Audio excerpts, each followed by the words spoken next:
বন্ধুরা, তো দেখো আজকে স্যাটারডে লাঞ্চটা তোমাদের সঙ্গে শেয়ার করছি। অনেক দিন পর আমি লাঞ্চ দেখাচ্ছি, কারণ সেরকম রান্নাবান্না তো করছি না, আজকের করেছি। তো দেখো কি আছে, ভাত, ইলিশ মাছ ভাজা, আর এ দেখো এখানে ইলিশ মাছের তেল। আর ইলিশ মাছটা খুব বড় না, সামনে দিয়ে যাচ্ছিলো, ছোটোই আর কি, দেখেই বুঝতে পারছো।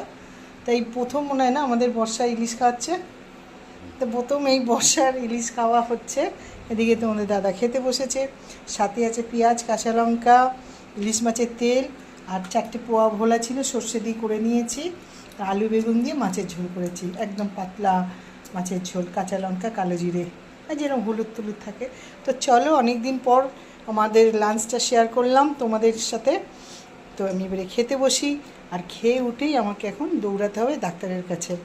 অনেক কষ্ট করে ওনার অ্যাপয়েন্টমেন্ট পেয়েছি, উনি নিজেই ফোন করলেন এক্ষুনি যেতে।